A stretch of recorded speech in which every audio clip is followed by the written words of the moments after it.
तो हेलो, आज मैं पढ़ाने वाला हूँ चैप्टर 3 केमिस्ट्री। इसमें आप बस ये नोट पढ़ लो, आपका मार्क अच्छे आ जाएंगे। तो चैप्टर का नाम क्या है? Metals and non metals. तो सबसे पहले मेटल्स की प्रॉपर्टी पढ़ते हैं। Metal are the element which can be easily form positive ion by losing electron. तो इसमें क्या करता है, मेटल जो अपना इलेक्ट्रॉन है ना वो लूज़ करता है। जो इलेक्ट्रॉन लूज़ करेगा उसे कहते हैं positive ion. Example copper, silver, gold. Physical characteristics of metals, condition of heat and electricity. Metal are good conductor of heat and electricity. तो मेटल है ना वो एक गुड कंडक्टर है हीट और इलेक्ट्रिसिटी की। Metallic lustre, metal have shining surface. तो metal की ज़्यादातर सरफेस शाइनिंग होती है। Strength, metal have high tensile strength. तो मेटल बहुत हार्ड रहता है और वो ब्रेक करने में बहुत मुश्किल रहता है। मेटल की एक और ये है ना खूबी है, melting point and boiling point. Metal have very high melting and boiling point. तो मेटल है ना उसका बहुत मेल्टिंग पॉइंट हाई रहता है और बॉइलिंग पॉइंट भी। मेलिएबिलिटी एंड डक्टिलिटी, ये और भी आगे है ना एक्सप्लेन किया हुआ है, पहले ये पढ़ लेते हैं। Metal can be drawn into thin wire, ductile. तो जो मेटल्स को हम थिन वायर में कन्वर्ट कर सकते हैं उसे कहते हैं डक्टाइल। जैसे कि कॉपर गोल्ड हो सकता है। And can also be beaten into thin sheets with a hammer. इसमें उसे कहते हैं मेलिएबल। इसमें सिल्वर एंड गोल्ड आता है। Density, metal are quite hard and have high density. Malleability is the property of metal by virtue of which it can be beaten into thin sheets. Malleability कुछ नहीं होता है, जिस भी metal को हमें ना थिन शीट में कन्वर्ट कर सकते हैं उसे हम कहेंगे malleability। और डक्टिलिटी, अब आ गया डक्टिलिटी प्रॉपर। तो ductility is the property of a metal by virtue of its can be drawn into wire. तो यही समझा है कि जो जिसे हम है ना वायर में कन्वर्ट कर सकते हैं उसे डक्टिलिटी कहते हैं। सोनोरिटी, ये characteristics of metal to emit a deep resonant sound when struck. तो जब किसी भी मेटल को हम मारे हैमर से तो जो वो स्ट्रक होती है यानी कि आवाज़ होती है उसे कहते हैं सोनोरिटी। नॉन मेटल्स की अब आते हैं प्रॉपर्टी पढ़ने। Non metals are the element which can form negative ion by gaining electron. जो नॉन मेटल होते हैं वो है ना इलेक्ट्रॉन गेन करते हैं। जो मेटल्स के इलेक्ट्रॉन है ना वो जो मेटल ने लूज़ किए हैं वो इलेक्ट्रॉन ये लोग गेन करते हैं। तो इनका एक ये हो गया physical properties of non metals. और ये इसके एग्जांपल भी हैं hydrogen and carbon. Non metal are brittle, they cannot be beaten into sheets. जो ये मेटल का है सारा इसमें उल्टा लिख देना है। तो ये है ना ब्रिटल है और they cannot be beaten into sheets, मतलब ये मेलेबल नहीं है। Non metal are non ductile, ये नॉन डक्टाइल है मतलब इसे है ना वायर में कन्वर्ट नहीं कर सकते। Non metal are bad conductor of heat and electricity, मतलब ये बैड कंडक्टर है हीट और इलेक्ट्रिसिटी में। नॉन मेटल आर डल, तो जैसे मेटल में वो लस्टर सरफेस था यानी शाइनिंग, इसमें ना नॉन मेटल डल रहता है। Non metal have comparatively low melting and boiling point. तो उनका है ना low melting and boiling point होता है। जैसे कि अब हम हाथ पे भी रख ले तो भी है ना कुछ मेटल ऐसे नॉन मेटल ऐसे होते हैं वो इधर ही पिघल जाएंगे, जैसे कैम्फर।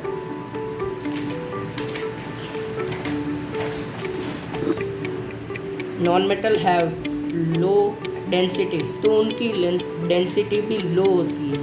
नॉन मेटल में बी सॉलिड गैस और solid liquid gas at room temperature. तो जैसे मेटल में था वो ज़्यादातर है ना सॉलिड में ही था, एक्सेप्शन मर्क्यूरी है, पर नॉन मेटल तीनों स्टेट में पाया जाता है, सॉलिड, लिक्विड और gas. Same important point, gold and silver are most malleable metal. तो जैसे मैंने एग्जांपल दिए थे मेलेबल मतलब जिसे हम शीट्स में कन्वर्ट कर सकते हैं बीट करने पर, तो गोल्ड और silver. Gold is the most ductility, तो गोल्ड है ना वो सबसे ज़्यादा डक्टाइल है यानी कि उसे गोल्ड है ना वायर में आसानी से कन्वर्ट हो सकता है। पर हम कॉपर क्यों करते हैं इस्तेमाल ज़्यादा, क्योंकि कॉपर सस्ता पड़ता है और गोल्ड बहुत महंगा पड़ता है। The best conductor of heat are silver and copper. तो जैसे हीट के है ना बेस्ट कंडक्टर कौन है, तो ही सिल्वर एंड कॉपर, इसलिए तो वो वायरिंग में काम आती है, सिल्वर भी आता है काम। Mercury is a metal exist at liquid at room temperature. ये मर्क्यूरी है ना एग्जिस्ट करता है लिक्विड एट रूम टेम्परेचर। ये सारी नोट्स है ना अगर आप बोले तो मैं आपको है ना प्रोवाइड कर दूंगा, बस मुझे इंस्टाग्राम पे कांटेक्ट कर देना। Gallium and caesium have very low melting point. These two metal will melt if you keep them on your palm. जो मैंने बोला था अगर आप अपनी हथेली पे रखोगे तो भी है ना मेटल है ना आसानी से पिघल जाए। Iodine is a non metal but it is lustrous. Iodine ऐसा नॉन मेटल है जो मतलब चमकता है, नॉन मेटल होके भी। Diamond and allotrope of carbon is the hardest natural substance known and has a high melting and boiling point. जैसे ये डायमंड नॉन मेटल है पर ये है ना ये इसकी हार्डेस्ट सरफेस है, मतलब जैसे ये सॉफ्ट नहीं है और ये डल भी नहीं है, और ये इसकी मेल्टिंग एंड बॉइलिंग पॉइंट भी है ज़्यादा है, पर ये नॉन मेटल है तो ये भी एक एक्सेप्शन है। Graphite another allotrope of carbon is a conductor of good conductor of electricity.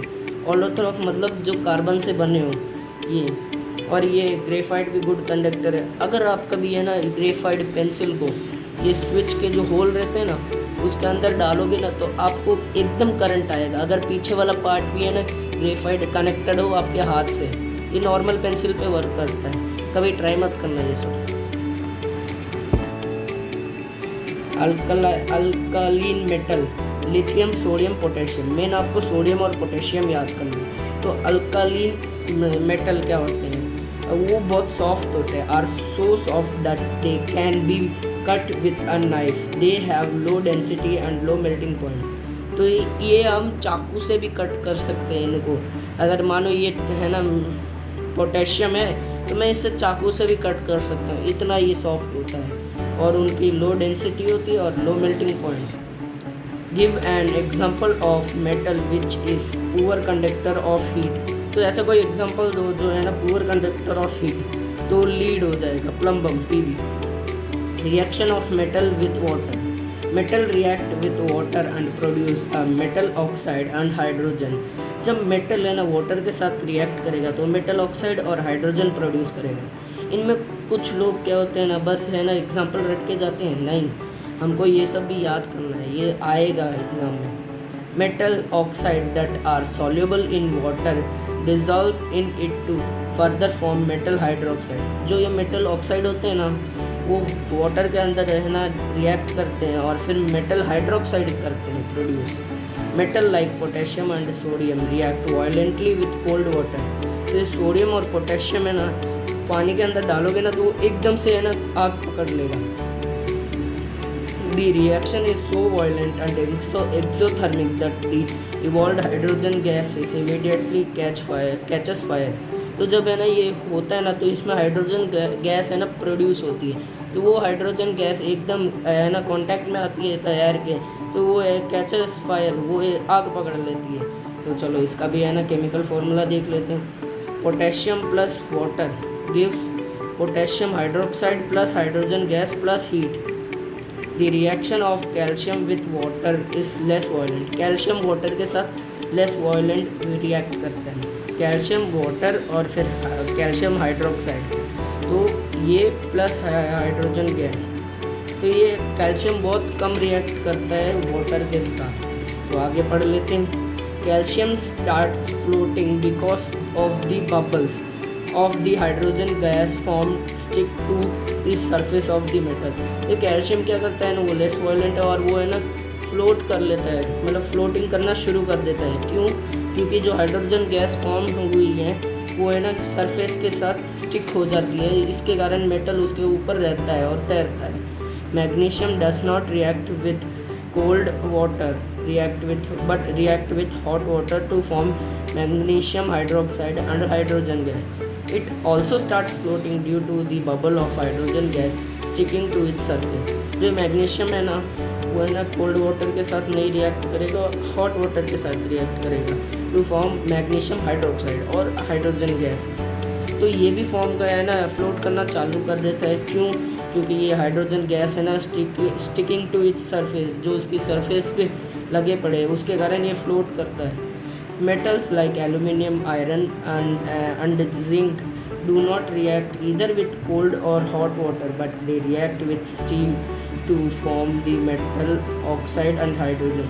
जो एल्यूमिनियम, आयरन और जिंक है ना, वो क्या बोलते हैं, ना ही कोल्ड वाटर से और हॉट वाटर से दोनों के साथ रिएक्ट नहीं करते, पर स्टीम के साथ रिएक्ट करते हैं to form metal oxide and hydrogen. Metal such as lead, copper, silver and gold do not react with water at all. तो ये मेटल्स है ना, lead, copper, silver and gold, ये वाटर के साथ रिएक्ट ही नहीं करते, बड़े बदमाश। Reaction of metals with acid. Metal react with acid to give a salt and hydrogen gas. Metal plus dilute acid, ये डाइल्यूट एसिड लिखना ज़रूरी होता है क्योंकि मेटल्स बस डाइल्यूट एसिड के साथ रिएक्ट करेगा to form salt and hydrogen gas. इसमें भी एक एक्सेप्शन है, तो hydrogen gas is not evolve when metal react with nitric acid. It is because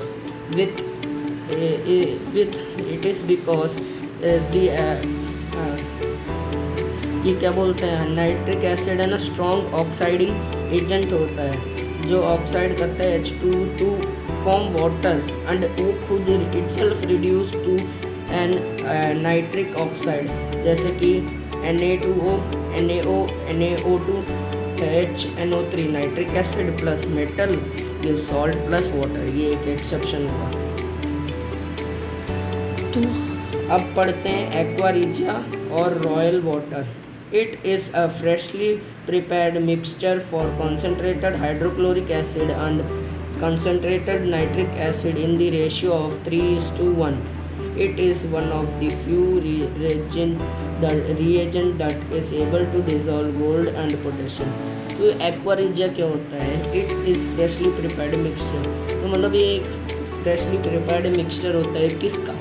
HCl और नाइट्रिक एसिड। और HCl है ना तीन, अगर मान लो HCl 3 लीटर लोगे तो है ना nitric acid 1 litre. Reaction of metal react with solution of other metal salt. तो ये है ना एक्वा रिजिया होता है, वो है ना गोल्ड और पोटेशियम, प्लेटिनम को भी है ना डिसॉल्व कर देता है, ये बोलना भूल गया।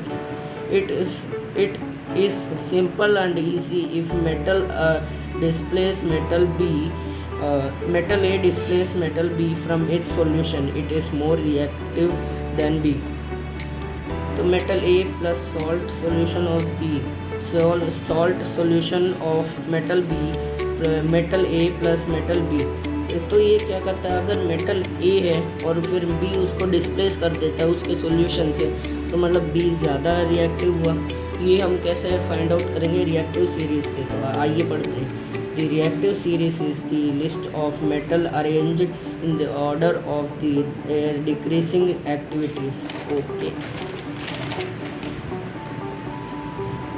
तो अब ये पढ़ लेते हैं। पहले आएगा potassium, sodium, calcium, aluminium, zinc, ferrous, plumbum, hydrogen, copper, mercury और ये सिल्वर, गोल्ड। तो ये सब, और फिर ये देखो यहाँ से स्टार्ट होता है मोस्ट रिएक्टिव, ये रिएक्टिविटी डिक्रीज होती है और ये एकदम लीस्ट रिएक्टिव। इलेक्ट्रोवैलेंट या फिर आयोनिक कंपाउंड बोल सकते हैं। The compound formed by the transfer of electron from a metal to a non metal are known as ionic compound and electrovalent. तो ये देखो एक मेटल से दूसरे नॉन मेटल में वो आयोनिक इलेक्ट्रॉन फॉर्म होते हैं, तो उसे कहते हैं ionic compound. Properties of ionic compound. Electrovalent compound. Ionic compound are solid and are somewhat hard because of the strong force of the attraction between positive and negative ion। तो ये ionic compound है ना, क्या बोलते हैं, हमेशा solid और strong रहते हैं। क्यों? क्योंकि है ना इनकी है ना फोर्स ऑफ अट्रैक्शन पॉजिटिव और नेगेटिव आयन में ज़्यादा है। ionic compounds have high melting and boiling point. This is because a considerable amount of energy is required to break the strong inter-ionic attraction. तो ये है ना, है इसकी मेल्टिंग और बॉइलिंग पॉइंट हाई क्यों होती है? क्योंकि है ना, इसको ब्रेक करने के लिए एक एनर्जी, और वो भी ज़्यादा एनर्जी चाहिए होती है, इसलिए है ना इसकी मेल्टिंग एंड बॉइलिंग पॉइंट ज़्यादा है।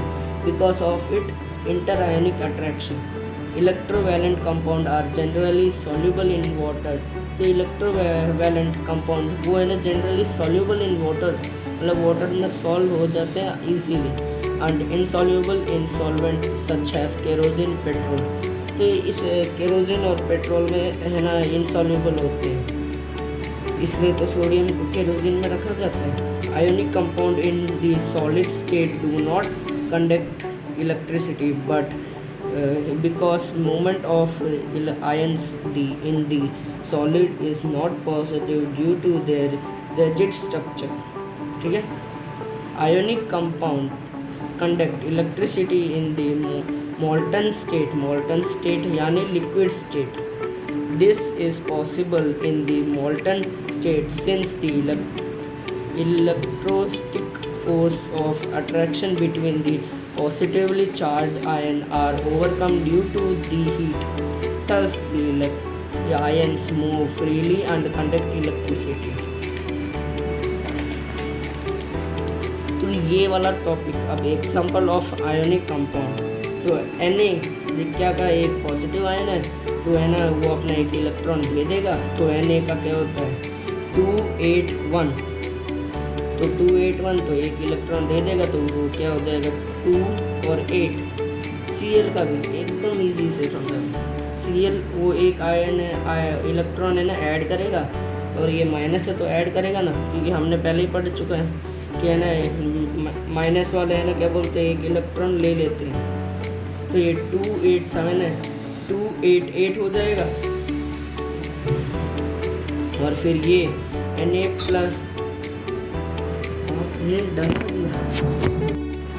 तो अब ये Na प्लस Cl वाला ले लेते हैं।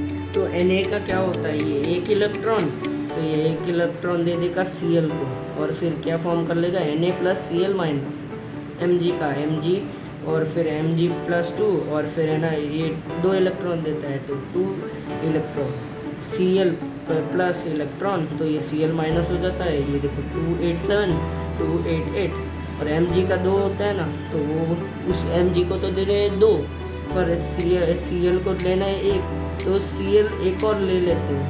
तो ये एक इलेक्ट्रॉन इसके पास, एक इलेक्ट्रॉन इसके पास, तो इसलिए होता है MgCl2 होता है। देख लीजिए MgCl2। मिनरल्स, तो अब पढ़ते हैं मिनरल्स। दी एलिमेंट और compound which occur naturally in the earth crust are known as minerals. तो अर्थ क्रस्ट होती है ना, जो ये टॉप वाली है ना होती है ना अर्थ क्रस्ट, उसके अंदर जो है ना मिनरल्स आते हैं उसे कहते हैं, उसके अंदर जो है ना एलिमेंट आते हैं उसे कहते हैं मिनरल्स। ओर्स, अब ओर्स क्या होता है, at some places mineral contain very high percentage of a particular metal and the metal can be profitably extracted from it, these mineral are called ores. तो कुछ प्लेसेस में क्या, मान लो गोल्ड की है ना ज़्यादा परसेंटेज में गोल्ड है, तो फिर ज़्यादा परसेंटेज में गोल्ड है, और फिर उसे है ना हम प्रॉफिटेबली एक्सट्रैक्ट कर सकते हैं अपने फ़ायदे के लिए, तो ये इन मिनरल को कहेंगे हम ores.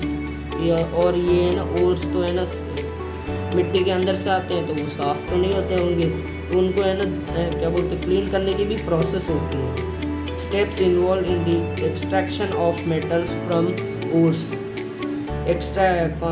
Concentration of ores, metal of high reactivity.